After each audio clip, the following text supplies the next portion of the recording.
Meet Ronnie. As a result of a crippling jelly bean addiction, he has fallen on hard times and is in need of cash. Fast. One day while browsing through Facebook, Ronnie notices that he's received a message from an old friend from high school. The friend, Gorby, tells him that he has heard from a mutual friend that he has fallen on hard times, and that he has a solution. After looking at excessive displays of wealth on Gorby's page, Ronnie agrees to meet with Gorby in a local park to discuss a business deal. Part 1. The Bubble Brothers.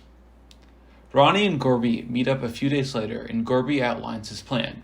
He reveals that he has been stealing gumball machines from the outside of candy stores across the state and selling them to gum-chewing enthusiasts. But he has an idea. Many of his customers are very rich and have a lot of disposable income, so he wants to be able to tap into their wealth regularly. He has started to modify the machines to include a counter that disables the machine after 84 gumballs have been dispensed. Conveniently for the owner, Gorby also would, quote-unquote, repair these machines by flipping the counter. This is where Ronnie comes in. The modification process has slowed down Gorby's business, and he suggests that Ronnie starts modifying the machines while Gorby continues his thefts.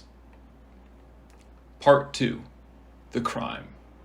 Ronnie agrees to the scheme and begins to receive weekly truckloads of gumball machines from Gorby under the cover of night. Ronnie helps unload the new machines and then reloads the modified ones for later resale. They open a gumball machine store to regularly flip the counters on the machines belonging to their customers. Both men profit immensely from the scheme, yet good things can't last forever. Part 3. The Flaw. So far, Gorby has been using trucks from his brother's rental company in order to transport stolen goods. Despite his brother, 4B's knowledge that he's up to no good, Gorby is allowed to continually rent different trucks in order to throw off any potential investigation every few weeks. However, one of the employees at 4B's business, who happened to be a gumball machine enthusiast, started to get suspicious. He noticed that certain trucks he inspected and cleaned would have gumballs in them, as well as flakes of a dark red paint, a common color used on gumball machines.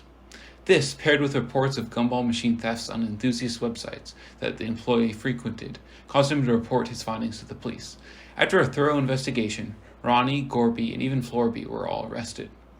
Ronnie and Florby were both charged with a felony, racketeering, as their operation would be considered organized crime. They set up a business in which they fraudulently claimed that they were fixing gumball machines, but in reality they were simply profiting from an intentional flaw built into the machine, the counter. The fact that the goods were stolen also constitutes racketeering.